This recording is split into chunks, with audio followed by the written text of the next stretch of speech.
One, this is actually getting to know the workspace and getting to know the AI apps.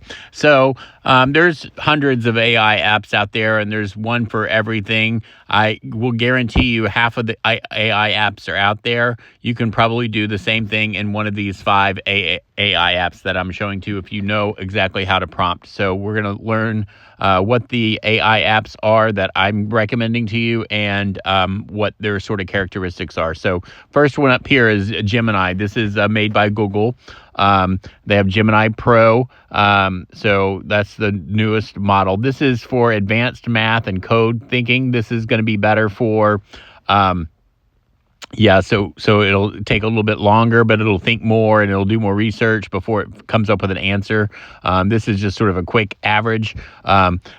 Fastest answers, you're going to use these for different things that you're wanting to do. If you're wanting just to write simple things like flesh out a chapter and write, then yes. If you're asking it to analyze and to review other things and make sure they're right, you would probably do this. If you're going into ideation, then and you're trying to create, doing a lot of critical thinking about how do I put this together or that kind of thing, or what are we building here, then you're probably going to want to use this advanced one. And it's going to take a little bit longer when you go to extended. But for the most part, I would probably say you're good with Flash. And if you're doing something that's really simple, recording.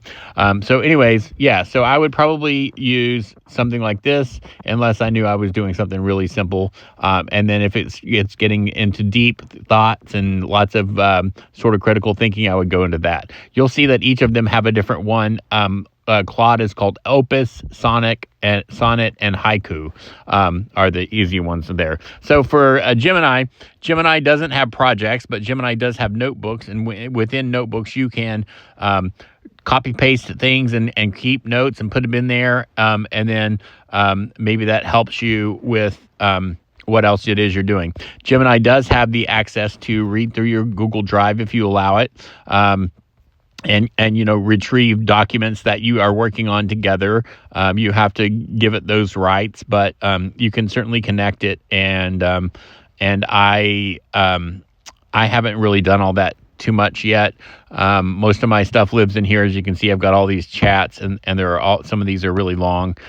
So what happens when I have all these really long chats is I go through here and I find something that I'm working on. I don't really work on a lot of stuff in Gemini. I use Gemini for review, and illustration. So like if it's doing cookbook manuscript, it writes pretty good. It's more of a creative tool. It's like a sort of a goofy artist, and it will hallucinate a lot and do some weird stuff. But it's a badass artist. It can make music. It can make images, it can make video, and you can do all that stuff in there. So that's pretty much what it is. And then you have chats there that you do. If you click on library, this is going to be all the images that you've made. You can see I've made quite a few images in Gemini. It used to be my main squeeze as far as making images. And I've sort of moved away from it a little bit. It's still my favorite probably AI app to make images that resemble a certain character or a certain person. So that's what I use it for, is to generate a good likeness of me. So if you look in the library, most of the self-portraits and things for cooking videos and stuff like that are going to be in here. Occasionally it'll do some Tommaso work. This is very Tommaso. Actually, that one's not too bad. I don't know where it came from. Where did that come from? Oh, I like that one too. That one's sweet. That one's nice. That's a good one. So anyways, I guess I did some Tommaso work in here because those are pretty decent. What else has it got in here? Yeah, so some more Tommaso stuff. Anyways, so that being said, that's Gemini. The next app that we're going to look at is called Claude, and this is Claude. Claude is my writer. Claude is it does not do anything but write. It can do code, it can do writing, it can do charts, it can do graphs, it can do math, It can do all that, but it does not do images. It does not do video. It does not do sound. It does not listen to or process any of those kind of things. So it is a writer, and it is a badass writer. You can do projects, and if you'll see, here's my projects. So for like my scripts and filmmaking stuff, it's right in there. Common Ground, that's one cookbook.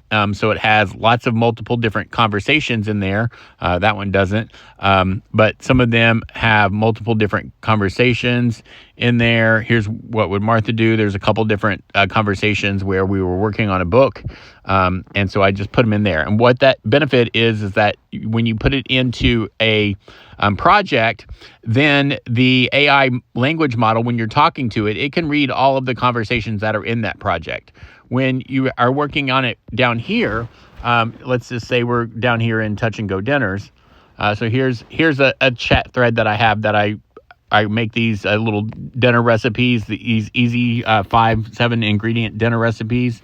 And so it prompts and it makes me videos. And this is definitely a sonnet. This is definitely not an opus. Opus is like we're trying to create the idea for this cookbook, and we're trying to get the, and so opus is better at sort of critical thinking.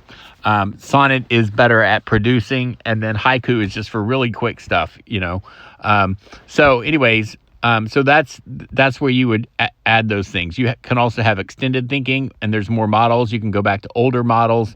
I just use whatever it defaults me on, and when I'm doing something that's like I'm trying to create some ideas and brainstorm, then I use Opus.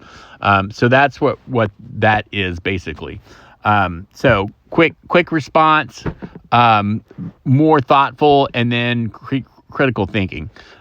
So chats, projects, artifacts are, it's like the library. So Claude doesn't have images, so it produces little documents, and sometimes they're really nice and pretty, and they have, that's a different language. That was a script that we did in a different language.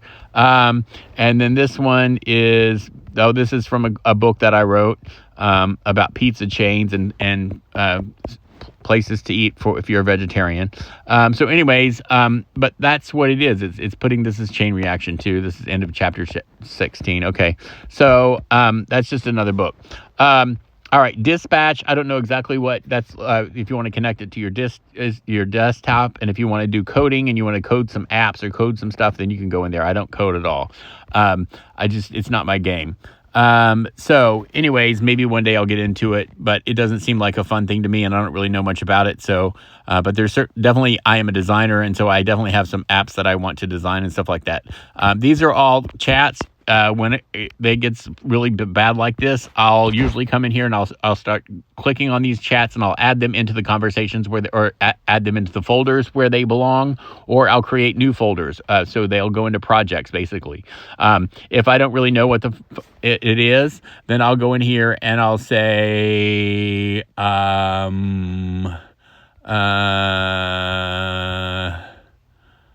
well, these are, I already know what all these are, but if I didn't, I could go in here and say, it'll tell me what the chat's been about, what we've been doing in this chat. Then I can take that chat and I can go up here at the top and I can move it to the project. This is a loaded and striking Tommaso style image. So we're going to add this to a project, and we're going to go to Tommaso Labs, and we're going to put it right in there. That's my new image generation and all that. I've been working on that for months. So anyways, clay diorama puzzle, that also goes into, that doesn't really go into Tommaso, that goes into like graphic design stuff.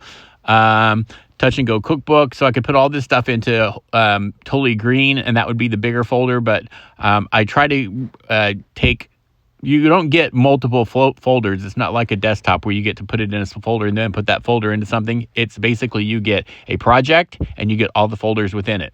So I usually do a cookbook. Each cookbook gets a folder or gets a project, and then every chat that goes into that folder. That way it can understand and read across other chat threads. These threads that are down at the bottom here, if we go just to chats, all these chats, if I were go into this and ask a question about something from that's in another chat, it's not going to be able to read it unless they're all in the same folder together. Then it will be able to read everything from both the chats in that one big folder or that one project. So that's Claude. ChatGPT, I think it's the same setup as basically as the Gemini. So here's your pictures. These are all the pictures you've been generating. You can find them in there. Down below that, you have Codex for coding, which I don't do. Library, that's also files here, things that you've uploaded and things that you want to work on. There's apps. So the apps are actually the other GPTs. Or no, these are apps. Okay, so the apps here, you can connect it to different apps. So you can connect it to your mail. You can connect it to Canvas. So then instead of actually generating a infographic or whatever, you just go in here and you say and generate that infographic. So I'll create a composite for the color wheel. I'll make it vertical, social friendly. Okay. Is generating educational? Yes, sure, great. And so now you have something generated for your PowerPoint presentation, and you didn't have to go and search for an image, and you didn't run into things. And you could give it specific, when you get good at it and you start like developing your own style of what it is you want, then it's not generic. You're not just getting some generic bullshit off the internet. You're actually, going to page 2 or page 3 of Google, and you're finding something that's a really cool color wheel that, is worth your time. So because you can prompt it better, so you have to learn how to prompt. And we'll talk about prompting and reverse prompting in the next video. But this is the first one of just getting you to get these all downloaded, get all 4 of them downloaded. I wouldn't connect it to anything yet. I would just get them downloaded and just play with the workspaces, look around, start a chat, ask it a couple questions, ask it 3 or 5 questions, and then see what happens. Tell it what you think, or what are the top 10 most awesome things that people can do with AI that they didn't think they could do, and then see what happens. Let's ask it. Anyways, so we're in Grok now. So this is Grok. I moved us away from that. So this one is the same thing. You have GPTs, you have projects, which means the same thing as it does in Claude, and then you have chats down at the bottom. Okay, you don't have and maybe they're in there somewhere. You don't have, to my knowledge, or maybe it does. Maybe it has documents in here. Yeah, so there's files and images and all that. So that's where all your stuff is when it spits it out. It'll put it there. It won't stay with there forever. So download it and put it in a Google Drive. And then, if you're working on a book, copy paste each chapter into your master file, and then you'll format it at the end. So that's what you want to do. You want to keep stuff together as you go along.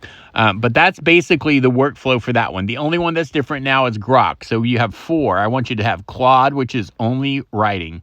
It's the philosopher. Gemini, the artist. The crazy image generator, music maker, all that kind of stuff. It is the artist. Then you have ChatGPT, and ChatGPT is the guy next door. He's like your right-hand man. He's going to help you out with anything and everything because he's very congenial and he's easy to get along with. And then we have this one. This is called Grok. Grok is very smart. It can do a lot of mathematical stuff and stuff like that, but it is also really badass at doing some image stuff. So here, if you look at the workspace, this looks just like ChatGPT, but if you click right there, up at the top next to your name, and you click that arrow, you'll see that now your header bar says Ask or Imagine. If you go to Imagine, you have a little bar down at the bottom where you can enter stuff. And when you click on it, you'll see that you have all these different things. You have images, and that's how you can upload images. Here you have type to make an image. You could also edit an image if you wanted to. Then you have also video, and you could tap to make a video, or you could type to make a video. So what you would do, I would upload and say ding, and then tell it what I want it to do. I always prefer to do text to image to have it animate an image. I want to see what I'm starting with, so I know that the shit's going to be good. Because if it generates an image that I don't like and then it animates it, that's like twice as many credits. But actually, you get a certain amount and unlimited. You also have different variations. So you have 6 seconds, 10 seconds, 480, 720, and whatever. 9/16 is the orientation. You can change that to be 16 by 9. That's 1920 by 1080 or 720.